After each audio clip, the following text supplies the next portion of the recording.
Hello everyone, I hope आप लोग सब ठीक होंगे। आज हम लोग डिस्कस करने जा रहे हैं ode to autumn by John Keats. John Keats एक इंग्लिश रोमांटिक पोइट हैं जिन्होंने इस ऑड को 1819 मतलब 1819 में लिखा और 1820 मतलब 1820 में पब्लिश किया। जॉन कीट्स की बायोग्राफी पे, उनकी लाइफ पे मेरी कंप्लीट एक अलग से वीडियो है, उसका लिंक मैं डिस्क्रिप्शन बॉक्स में दे दूंगी, आप लोग चेक कर सकते हैं।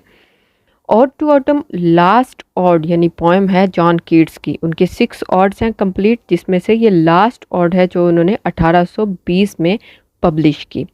इस ऑड के अंदर, ये इस पोएम के अंदर एक्चुअल में जॉन कीट्स जो हैं वो ऑटम यानी खिज़ा के मौसम की खूबसूरती को बयान कर रहे हैं। आज हम इस ऑड को लाइन बाय लाइन इसका टेक्स्ट पढ़ेंगे कंप्लीट, जिसको साथ साथ मैं समराइज़ भी करती जाऊंगी। और इसके क्रिटिकल एनालिसिस पे मेरी अलग से वीडियो है, उसका भी लिंक मैं डिस्क्रिप्शन बॉक्स में दे दूंगी, आप चेक कर सकते हैं।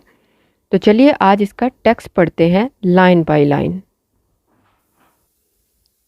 Odd to autumn.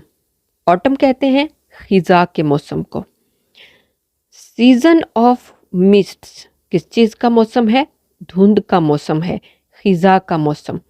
एंड मेलो फ्रूटफुलनेस, और पके हुए फलों का मौसम है।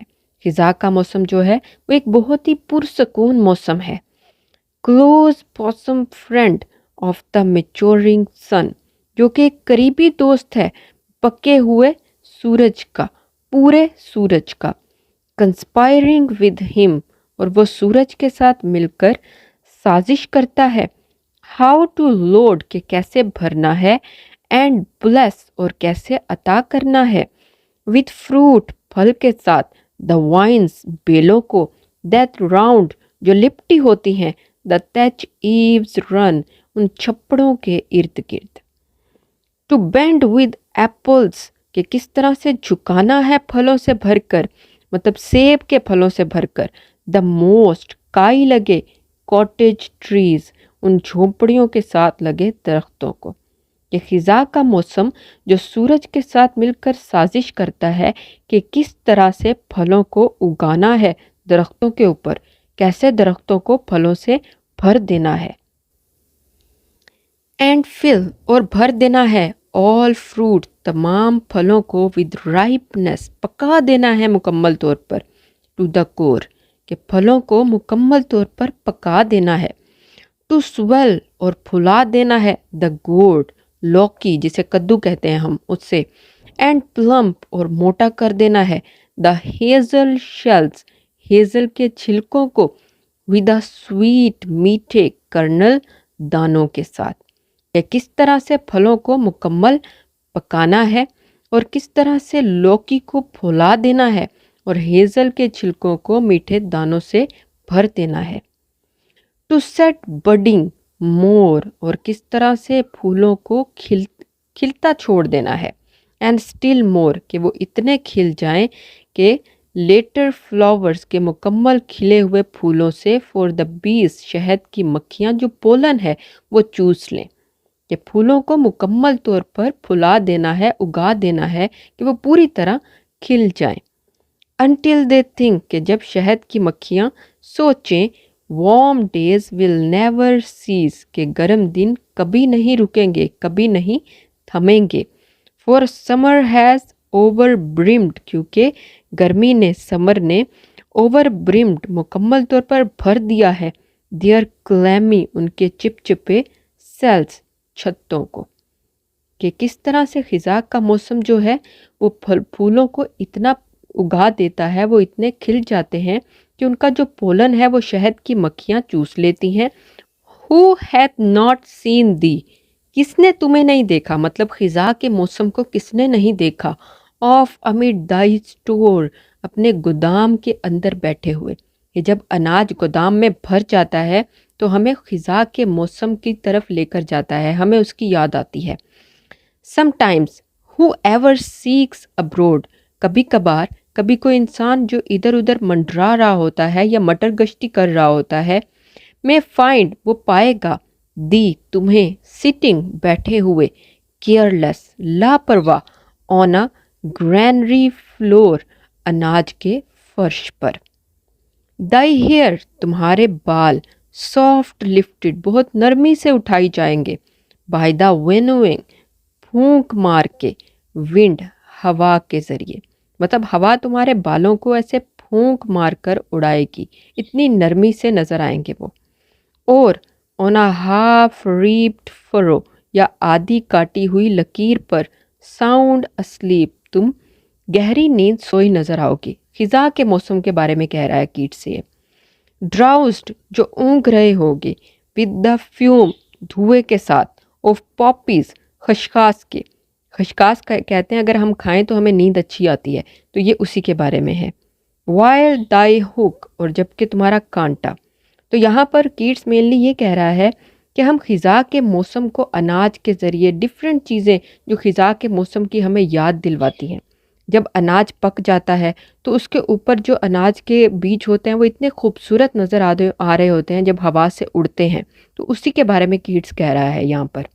वाइल दाई हुक और जब तुम्हारा कांटा स्पेयर्स पड़ा होता है, द नेक्स्ट स्वैथ अनाज के ढेर के पास, and all its twined flowers और इसके अभी आधे कटे फूलों के पास। एंड समटाइम्स और कभी कभार लाइक अ ग्लेनर एक मजदूर की तरह, thou dost keep steady thy laden तुम आहिस्ता से रख देते हो अपना लदा हुआ हेड सर, अक्रॉस अ ब्रुक एक नदी के इर्द गिर्द, और बाई आ साइडर प्रेस या रख देते हो एक अर्क निकालने वाले आले के इर्द गिर्द, जो सेब का जूस निकालने वाली मशीन है उसके इर्द गिर्द, विद पेशेंट लुक एक साबिर शक्ल के साथ।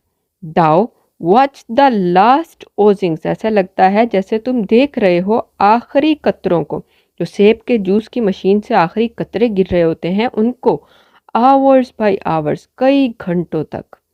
मतलब ये कि एक इंसान का रूप दिया है ऑटम को, खिज़ा को कीट्स ने, कि किस तरह से वो अपनी उसकी खूबसूरती को बयान कर रहा है कि वो कैसा लग रहा होता है, मौसम जो है वो कैसा लग रहा होता है। Where are the songs of spring बहार के गाने कहाँ हैं। ये वेयर आर दे कहाँ हैं ये बहार के गाने। थिंक नॉट ऑफ देम तो खिज़ा के मौसम से कीट्स कह रहा है कि तुम उस बारे में मत सोचो। दाओ हैज़ दाई म्यूजिक टू तुम्हारा अपना एक गीत है, एक मौसीकी है। वाइल बेयर्ड क्लाउड्स जिसके इर्द गिर्द एक नज़ारा है रुके हुए बादलों का। ब्लूम द सॉफ्ट डाइंग सन जो बुझते हुए या शाम के साथ जो ढलते हुए दिन के ऊपर छाए हुए हैं। एंड टच और छूते हैं द स्टबल जाड़े को, प्लेन्स मैदान, जाड़ा लगे मैदानों को, विद रोजी ह्यू अपनी रंगीन चेहरे के साथ। मतलब ये कि बादलों से जब सूरज की रोशनी ज़मीन पर पड़ती है शाम के वक्त तो वो एक खूबसूरत सा रंगीन सा नज़ारा दे रहा होता है। तो ये उसी के बारे में बात कर रहे हैं। देन इन अ वेलफुल क्वायर फिर एक दर्दनाक गाने से, द स्मॉल नेट्स छोटे मच्छर, मोर अपना दर्द का इजहार करते हैं, गीत गाते हैं। अमंग द रिवर सैलोस अपने दरिया के इर्द गिर्द लगे दरख्तों पर बैठे। बोर्न अलॉफ्ट जो उसके ऊपर उगे होते हैं।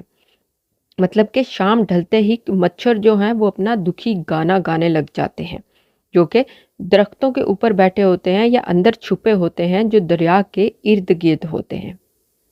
Or sinking as the light wind lives or dies या जो दरिया के इर्द गिर्द दरख्त हैं वो हवा के झोंकों के साथ, तेज़ हवा के झोंकों के साथ कभी नीचे झुक जाते हैं और कभी सीधे खड़े हो जाते हैं। एंड फुल ग्रोन लैम्प्स और पूरे पले हुए मेमने लाउड ब्लेड अपनी बुलंद आवाज़ों से पुकारते हैं। फ्रॉम हिली बोर्न पहाड़ों की चोटियों से। हैच क्रिकेट्स और कीड़े मकोड़े सिंग गाना गाते हैं। एंड नाउ विद ट्रेपल सॉफ्ट और अब अपनी 3 गुना नरम आवाज़ से, द रेड ब्रेस्ट विसल्स सुर्ख छाती वाले कीड़े गाना गाते हैं या सीटियां बजाते हैं। फ्रॉम अ गार्डन क्रॉफ्ट छोटे खेतों के अंदर से। एंड गैदरिंग और जमा होते स्वेलोस अबाबील परिंदे, ट्विटर वो चहचहाते हैं इन द स्काईज आसमानों में। तो कीट्स यहाँ पर बता रहा है कि किस तरह से ख़िज़ा के मौसम के अंदर जो जब शाम ढलती है तो परिंदे चहचहाना शुरू कर देते हैं और जो डिफरेंट कीड़े मकोड़े होते हैं मुख्तलिफ वो गाना गाने लग जाते हैं। तो एक्चुअल में ये ख़िज़ा के मौसम की तारीफ़ बयान कर रहा है कीट्स, उसकी खूबसूरती को बयान कर रहा है। तो यहाँ पर ख़त्म होता है हमारा आज का ये लेक्चर। खुदा हाफिज़।